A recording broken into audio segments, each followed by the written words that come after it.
Whilst producing and creating my music magazine, I've learned more and more about different technologies and different computer programs that I can use to help create my product. I have previously had quite a lot of experience with Adobe Photoshop, so this was useful as I already knew how to use different tools and could create unique imaging styles using my magazine. However, throughout this course I have expanded my knowledge of Photoshop and have learned how to use different tools when creating images. I created the masthead for my magazine on Photoshop. Firstly, I found a Western style font on this website, dafont.com. This is a website which allows you to search and browse for hundreds of different fonts. After I found a font I liked and typed the name for my magazine, Peak, I imported it into Photoshop. Then you go to Layer, Layer Style, and I selected a stroke. A stroke adds a border around the currently selected image. This window will pop up so that you can adjust the settings for the stroke. So I'm going to set the size of the stroke to 30, and now it's been added a black border effect to my text. I then used a Magic Wand tool which allows you to click and select anywhere on the image and it will select everything touching it that is typically the same colour. So I clicked on the fill of each letter whilst holding down the shift key so that all of the fill of each letter is selected. After this I went to the brush tool, which allows you to paint just like a paintbrush.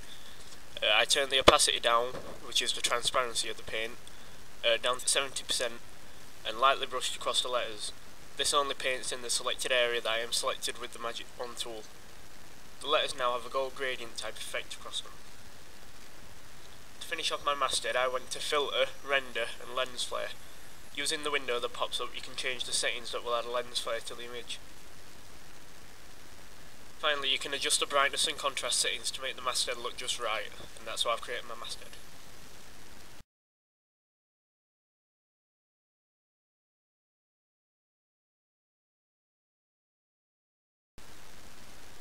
I used Photoshop to create the front cover of my magazine and rendered many of the images to add good effects.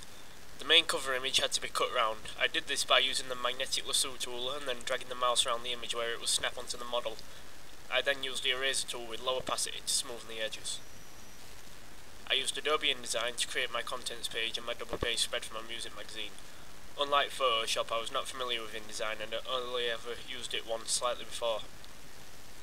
InDesign is used to design the layout of pages as well. For example, when setting up a page here you can select how many columns you place to insert text into.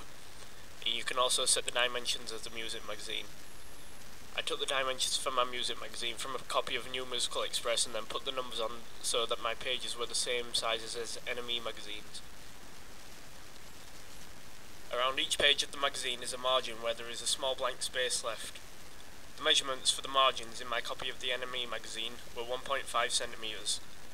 I used these measurements on InDesign when creating my contents page and double page spread. This allows a space to be left at the side of the pages if necessary so that the text seems even and ordered. Another program I used by Adobe was Adobe Flash, which I know how to use myself. I used this to create the animations for two of my videos on my Posterous blog, the one about the 3 media conglomerates, and the video analysing a double page spread and contents page of a real music magazine. To make these videos I have also used Windows Movie Maker. This is a software used to edit and piece together video files. Over this course I have had an account on a blog named Posterous. This is where I post regular updates of all my work so that I can check on my improvements made over the week, and so that I can check my targets for what I need to achieve so that I can make sure I'm up to date with everything. This is my Posterous space, where if I scroll down you can see that all the posts I put into my blog whilst researching the music magazine industry and whilst creating and producing my music magazine for this course. These posts include improvements on my pages for my magazine when making them, goals and objectives I must achieve each lesson, and research into magazine industries and magazine products. For the photography in my magazine, including models, I used an SLR camera, which is an expensive camera that takes very high resolution photos. I used a photo studio to take these pictures in front of a white screen. This was used so that I could easily cut out the background when editing my photos on Photoshop. A coloured screen, most commonly blue or green, is used when taking photographs of filming so that the editor can cut out the background and replace it with another image. I used the SLR camera to take pictures of scenery. I did this after being told that I could not use pictures from the internet for scenery, and therefore had to take the pictures myself. These are some pictures I took for the scenery. And these are some final pictures of them merged together into one image to give the impression that the model on the photograph is actually there. When layering two images together, this takes a lot of skill, as you have to try and adjust the colours of the images just right so that it looks genuine. This can be achieved by adjusting the brightness, contrast, saturation, exposure and colour balance of the images. This is ideally useful for trying to create effects with the sun in the background, so it's a good idea to make the sunlight reflect off the side of the model's face.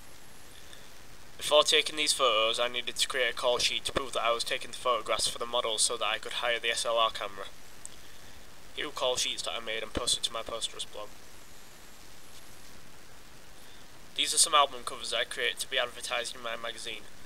However, the backgrounds on these images were taken from the internet, so I couldn't use them in my product.